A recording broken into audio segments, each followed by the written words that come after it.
And that sounds so scripted, it's unbelievable, so we'll try again.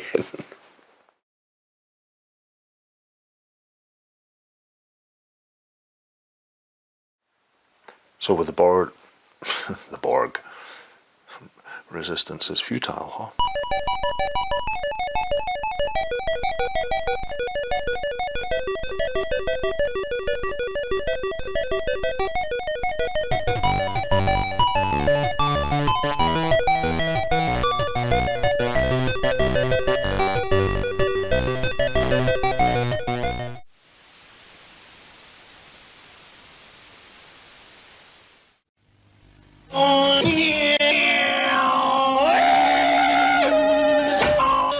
Why did I buy you Amstrad 6128 computers? Because it comes complete with built-in disk drive and green screen for only £299. Or £399 with colour monitor, sir. And? Because of the Amstrad's powerful 128K memory and the impressive range of business software available, sir. So what do you think you're doing on it? 180 miles an hour, sir. The Amstrad 6128. Who says business and pleasure don't mix? Hello and welcome to another Retro Crazy.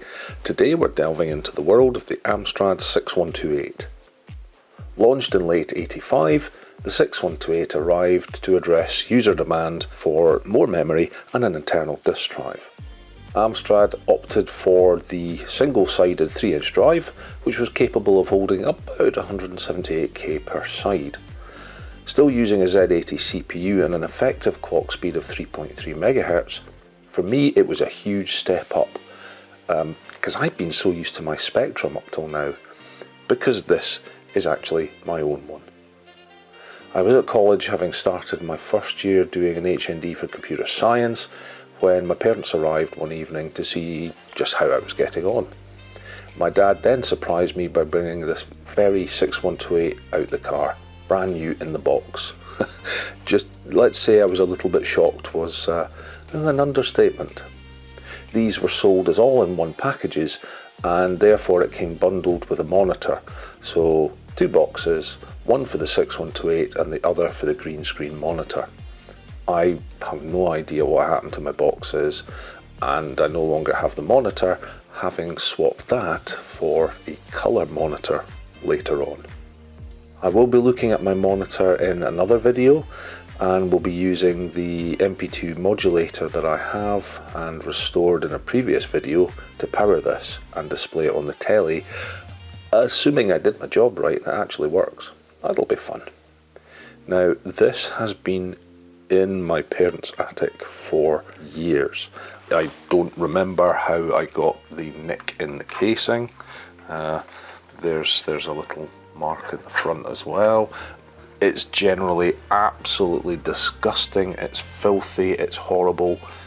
Part of that was because I had, having done my HND, I actually wrote a complete database program in BASIC of all things for this, and once I'd moved on to the Amiga, this was redundant, so it became the shop computer in my father's shop when he had that as well. And we did Christmas Club and everything on this. It kept track of the finances. We were able to print out what bikes were needed, because that was the main thing the Christmas Club was for. So yes, this has a lot of history and a lot of memories tied up in this. So what do we actually have? Well, starting at one side, we have our printer port, our expansion port. This is the 12-volt cable. Then we've got a 5-volt cable, and that comes from the monitor. They did it that way so you didn't have, 2 cables out of one system and the chances of actually plugging it in the wrong way. We have monitor out, we've got a disk drive port, we've got power on and off, volume for the internal speaker. On the side we have tape, joystick, and then stereo, so you could pop this out to headphones or an amp. And of course, on the front, the classic 3-inch drive I'm going to guess this drive is going to be completely and utterly dead. The belts will have turned into a black goo, so they're going to have to be addressed. I will be doing my usual. I'll be completely redoing all the capacitors because at the end of the day I just don't trust them. However, the first thing I'm going to do is give this a clean because, yeah, it's not very nice. So I'm going to give this just a very quick wipe down, and then we'll crack it open and see what's inside.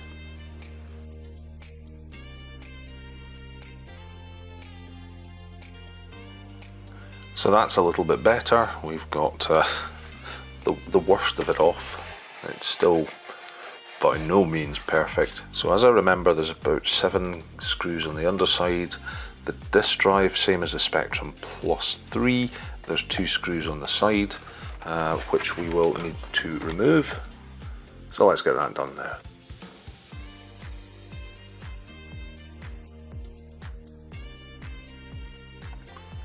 Now I do need to point out this little arrow. This little arrow is very specific. None of the other screw points have it.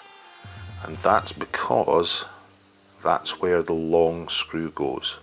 So just be careful when you do come to reassembly that you don't put that in the wrong place and force it up through the casing.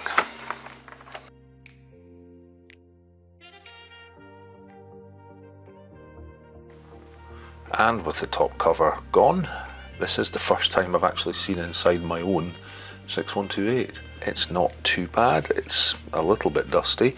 The connectors, which have been right near the edge, are going to need some serious cleanup.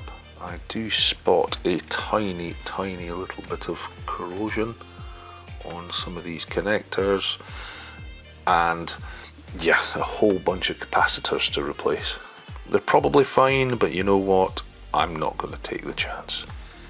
So let's continue stripping this down.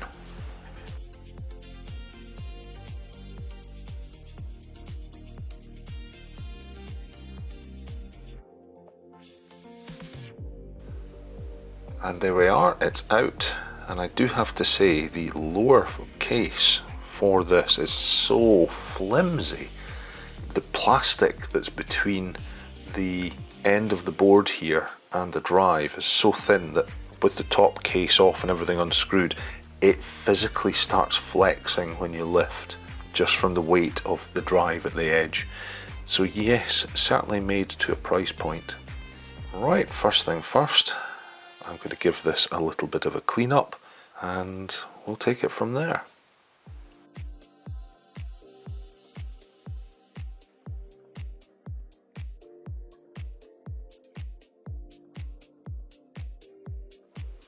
With the board all cleaned up, we can see much clearer exactly what's going on. Z80 tucked away up here, and Amstrad have been quite nice and have actually marked the board in a number of places. So for example, ROM, floppy disk drive ROM, the stock ROM, because it's just marked ROM PC3, we've got CRT marked down here, and sound generator, so that's the AY sound chip. So we can see we've got a number of chips that are socketed. I will be socketing one other potentially, and that's the ROM, I think. However, MT RAM, not the best as I remember, and prone to failure. So backup RAM on standby. However, before we get that far, I've got all of these little things to replace. Now they are good quality caps, they're all Rubicons, and the chances are they're absolutely fine. But I'm going to rip them out and replace them, and I may well actually reseat things like this, which are so far off the board as to be a bit of a joke. That's like somebody's just shoved it on and yeah, that'll do, and soldered it back on. This is also very loose, and yeah, well there you go. I didn't think there was much of the wiring left there, so I'll need to reattach that as well.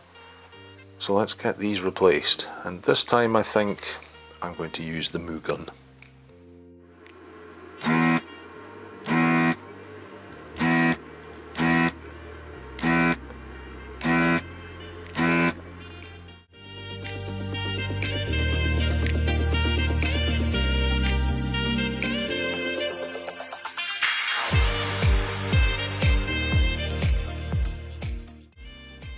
And there we are. Hopefully that's the main board done, all recapped, straightened a number of things, fitted some things flush, redid the solder points on the jack to make sure that we've no dry solder joints for the power, and reattached this cable. So now it's quite strong. So let's pop this to the side. And just as an aside, I have tested all of these capacitors and for the most part they're all fine. That's the only one that's reading potentially out of spec, but not by much. However, the resistance on that one is creeping up. So yeah, should I replace these? Maybe I shouldn't. The system will probably work perfectly well with them, but we're talking about 1987. That's a lot of time for the electrolyte in here to start kind of evaporating and dissipate. So how long will these actually last? By what I've done and replacing them with, in some instances, Rubicons again, I'm guaranteeing at least the same duration again, I hope, on that system. If you believe I shouldn't be replacing them, pop a comment and please let me know why. So when I put the 6128 into storage, effectively in my parents' attic, it was fully functional. However, I can almost guarantee time has not been kind to the drive belt on this. So now we need to get into the drive belt to replace it. And a lot of people may recognise this because it's effectively the same drive that's in a Spectrum Plus 3. So I'm going to get this off just to get it out of the way, and we'll start to strip down.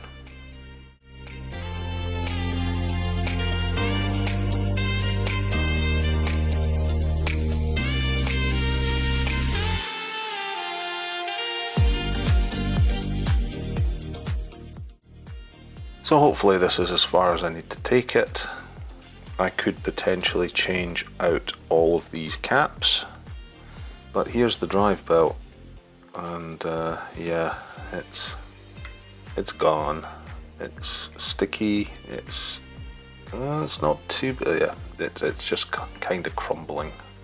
So let's get this off, and we will need to clean every last bit of it because there's stuff stuck to the drive wheel and everything. So you can see what's been left of the drive belt stuck to everything, and yeah, it came off in sticky, gooey lumps. So let's get rid of this and let's get a new drive belt in.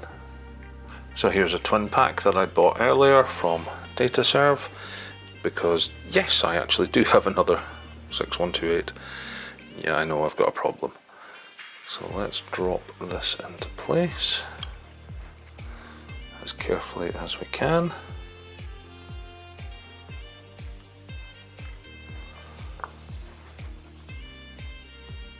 And now when I do that, I can actually see the motor turning.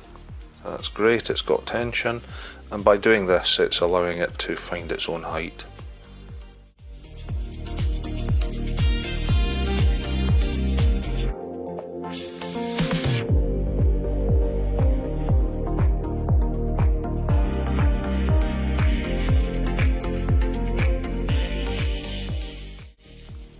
And there we go.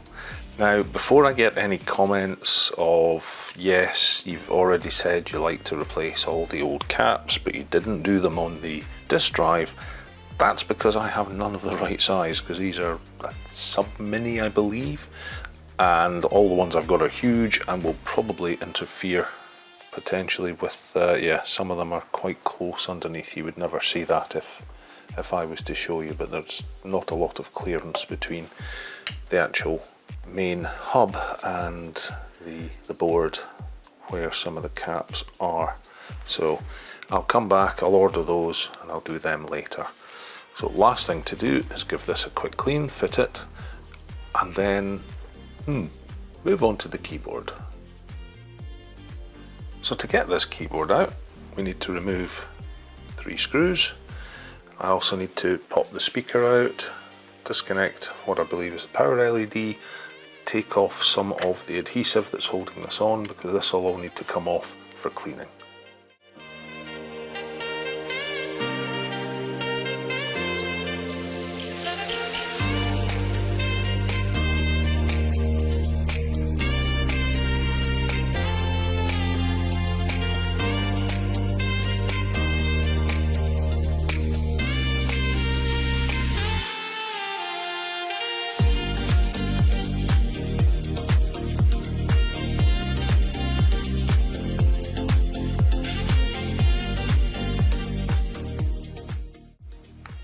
Okay, so that's it all apart.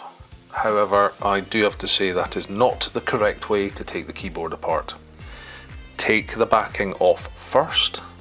That will give you access to all of these mechanical steel assists. And the reason I say it's not the correct way is I damaged my spacebar because that is so thick the metal didn't flex and instead it cracked the legs. So do that first. The second issue we're going to have with these is they use a spring as the pressure plunger. So to wash these properly, the springs have got to come out. Unfortunately, when they're corroded at the end, they can damage. So I'm going to have to try and source some of these as well. So not an auspicious start doing the keyboard. However, I've got all these springs to take out, and then I've got a lot of cleaning to do.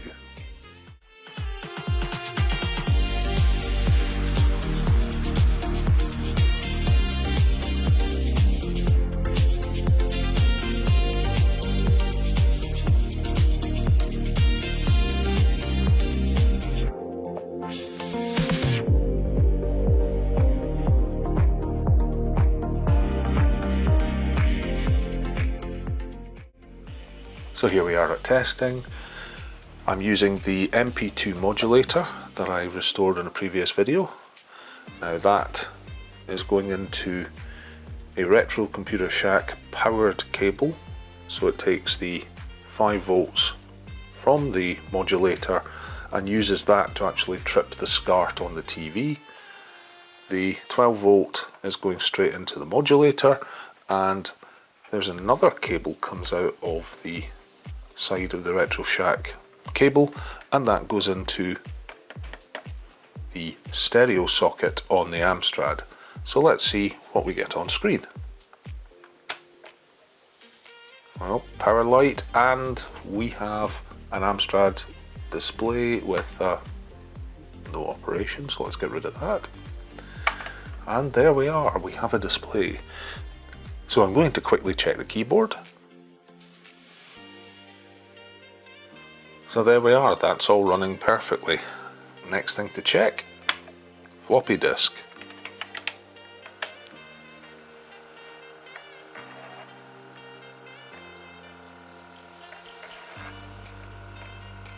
Yeah, that's not a good sign. Now we'll check with a different disk.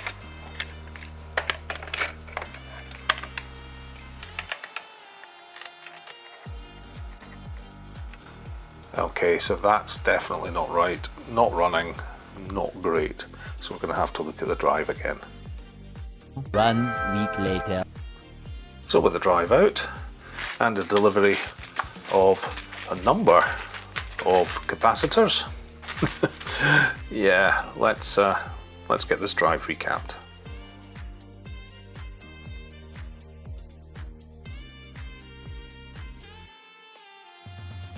So here we are back, drive's back in after being recapped.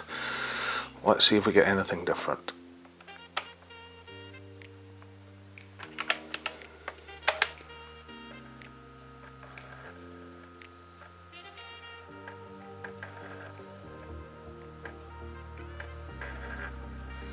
And that would appear to be a no.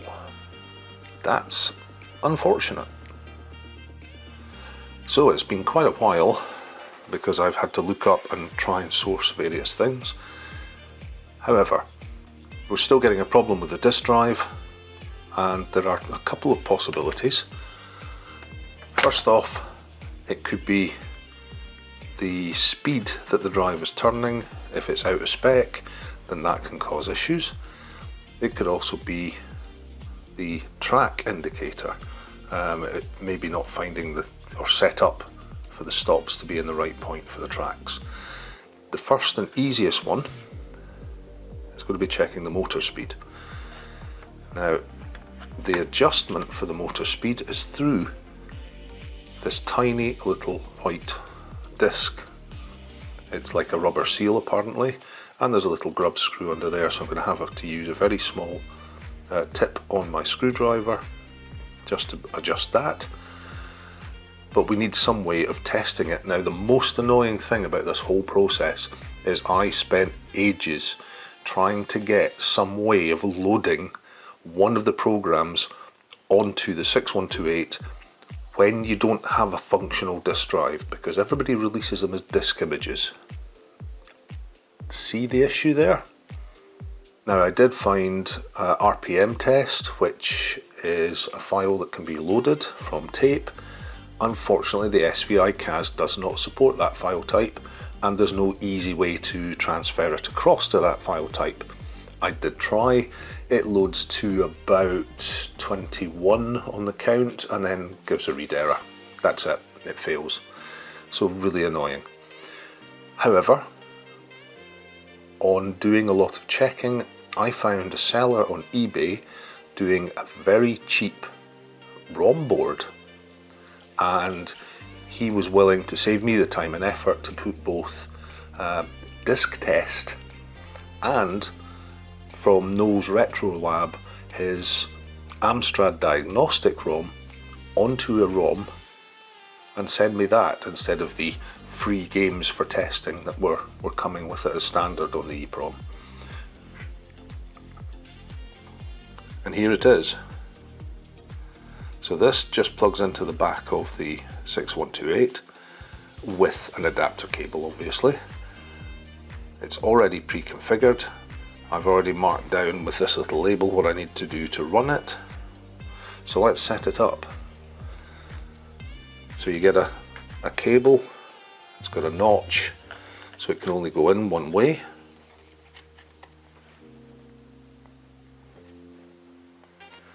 And this, you can clearly see top Amstrad power off, the power is off, and it just goes in the expansion port here.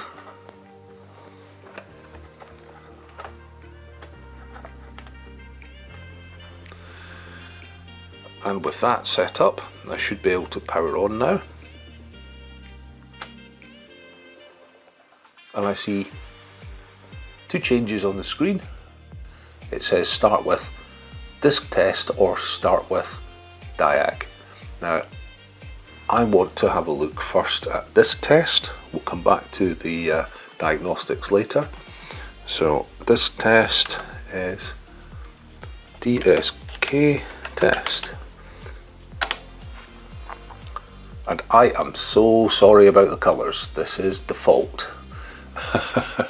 It's quite garish, as you can maybe tell. And from what I can gather, I just need a disk, which I'm going to pop into the drive. And you should see that loaded there. And now, if I measure the spin, I'm looking for about 300 RPM.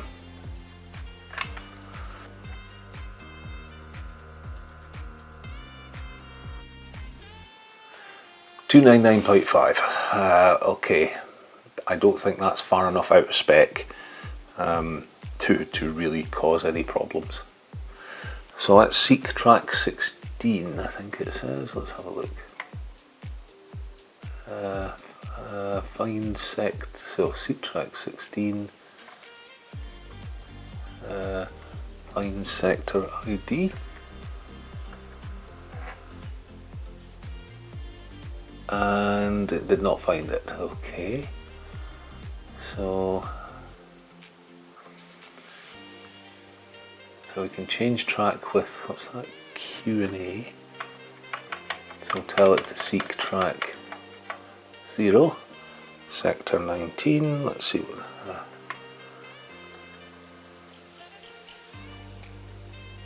So I found that. What about another one?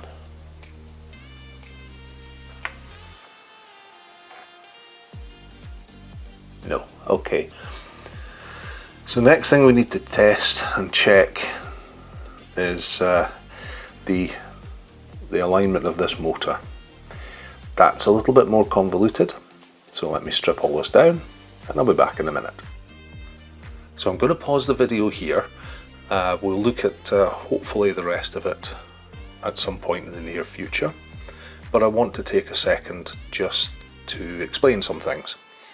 I started recording this video back in October last year, that's October 2024, and as of today it's the 26th of June 2025. Unfortunately my mother passed away and that has knocked me quite considerably. I'm still trying to get back into the swing of things and have been struggling. However, trying to get back on the horse, so to speak, and do some more videos, because a lot of what I've been putting out recently has just been stuff that has been sat back catalogue, you know, ready to go. So first of all, apologies if you were hoping more videos from me this year. I was trying to get to two every week again. Two every fortnight I should say, because I do have a full-time job, a family, and I'm on my dining room table. So yeah, in the next video we're going to continue looking at the disk drive. I've done a lot of work trying to get to the bottom of this and still haven't got it running. So here's hoping that when I come back to this we will be able to see it running properly as it should be. So fingers crossed. So as ever, thank you guys for watching. I do this for the fun of it, but there's no point in doing this if you guys don't watch. So thank you for watching. Please remember to like and subscribe, and I'll see you on the next Retro Crazy.